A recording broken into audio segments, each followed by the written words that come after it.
सर्वसामान्यांच्या हक्काचा आवाज जागर जनस्थान। सातपूर भागातील श्रमिक नगर शिवनगर येथे एका मंदिराच्या आवारात खेळत असताना एका 5 वर्षीय चिमुकलीला पाळीव श्वानाने चावा घेतल्याची घटना सीसीटीव्ही कॅमेऱ्यात कैद झाली आहे।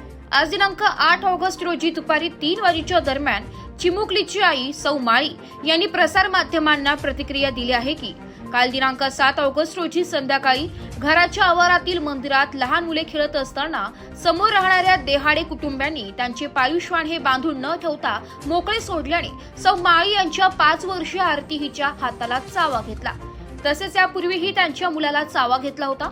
शिवनगर येथील इतर स्थानिक नागरिकांनाही याचा प्रचंड त्रास सहन करावा लागतोय।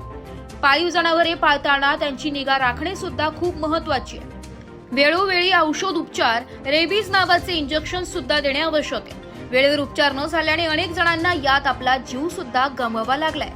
महानगरपालिका तसेच सातपूर पोलीस ठाण्यात या प्रकरणी तक्रार केली आहे। सदर श्वान मालकाने लहान मुले खेळत असलेल्या आणि गर्दीच्या ठिकाणी जाऊन न देणे याची काळजी घ्यावी, अन्यथा स्थानिक रहिवाशांसह कठोर निर्णय घेतला जाईल असा इशारा देखील दिला आहे। जागर जनस्थान करिता संदीप नवसी, नाशिक। प्रशांत माळी, शिवनगर गुंठेवारीमध्ये राहते। संक्रांतीच्या आदल्या दिवशी आमच्या इथे जे देहाडे म्हणून राहतात समोर, त्यांनी पाळीव कुत्र पाळलेलं आहे, गावठी कुत्र आहे त्यांच्याकडे।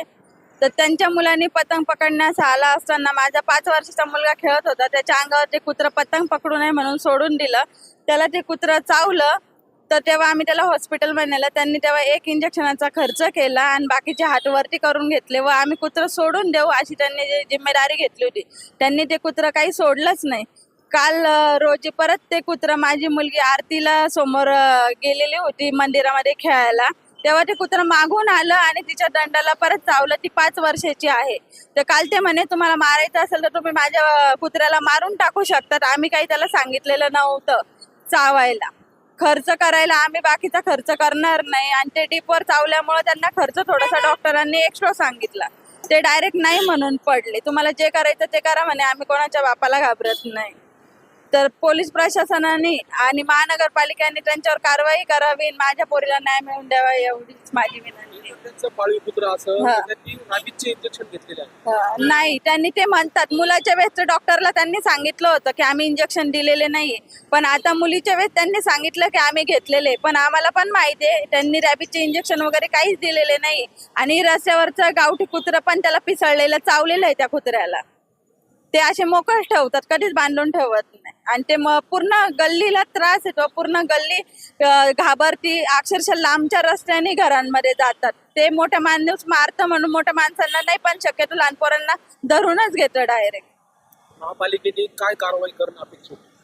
बस महापालिकेने त्यांना सांगून ते कुत्र परत त्यांना घरी आणून देऊ नये, त्याचं योग्य विल्हेवाट लावावी त्या कुत्र्याची, जेणेकरून नागरिकांना त्रास होणार नाही।